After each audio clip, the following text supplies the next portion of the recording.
Peace in Jerusalem, peace in the holy city, peace for all of Israel, let there be peace. Peace in our home, peace in our homes, peace in our shuls. Amen. Let there be peace. When I was an 18-year-old college student, I'd gone to New York City for the first time in my life. At a conference that was organized for Jewish Zionist leaders on campuses.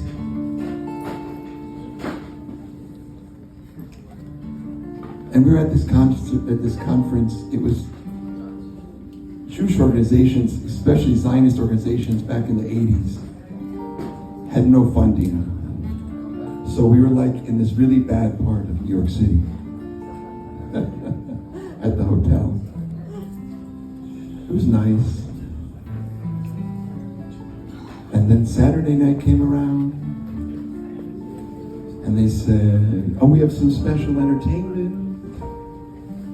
We have this special guest who's going to come to perform a concert for a bunch of college students.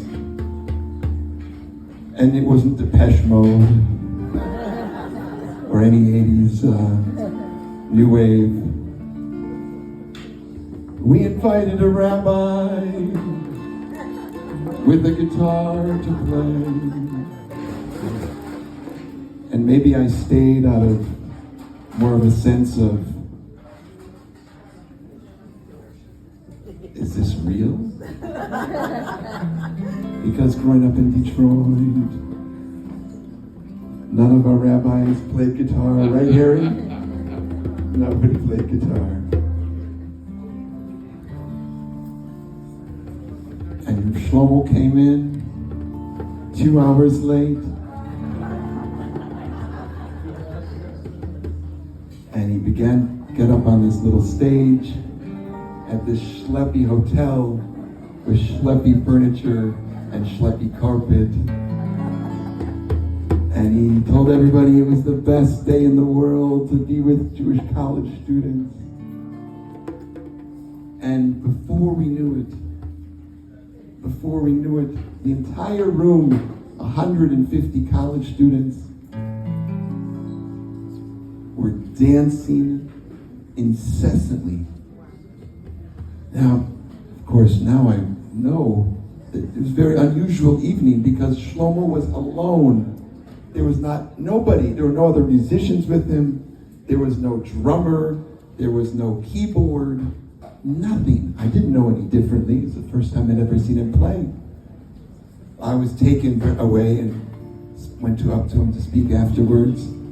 I carried his guitar for him out to the taxi. He gave me his business card. He asked me where I live. I said I live in Eugene, Oregon, where I was at college. He said, oh, that's so awesome. I'm going to be in Eugene, Oregon, like next month. And that's when I got introduced to the Hebron, Oregon, the Sand family. And became close. And I won't go into all the rest of the history, but just to tell you all what an important role he played in my life. And I learned his songs, and I went to Poland in 1991 to work with some Jewish students there. And who was there in Poland at the same time as me? Reb Shlomo. Couldn't believe it. He couldn't believe it. And he had this unbelievable, amazing ability to remember anybody's name. Polish names are not easy. It's the second trip to Poland. You remember people's names. I remember a couple years later, he bumped into me and my brother Ezra. We went to visit with him and learn with him in Yerushalayim, 1993. It had been a couple years since Ezra had seen him. And I told him this once. I said, he always remembers people's names. And he never believed me. And Ezra comes. Ezra had last seen him in 1990 in Eugene, Oregon. And 3 years later in Jerusalem. Or 91 or 89. Yeah, 91. Anyway, he said, Ezra, holy brother. 3 years later. Oh. I used to play his songs going around Poland to keep the melodies, and so much of the Jewish renewal that happened in Poland, is happening, all goes back to Reb Shlomo's first trip there in 1990. It was 1990. And in 94, I was living in England, and I was in touch with Reb Shlomo. We were trying to organize another tour of Poland, which was supposed to happen in the beginning of 1995. And of course, never happened.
Oy peace, in Jerusalem.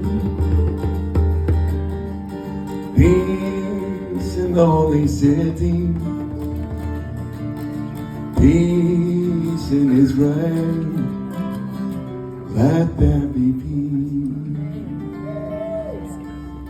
Peace in our hearts. Peace in our home. Peace in our communities. Let there be peace. Ya ya da da da da. Ya da di da da. Ya da di da da.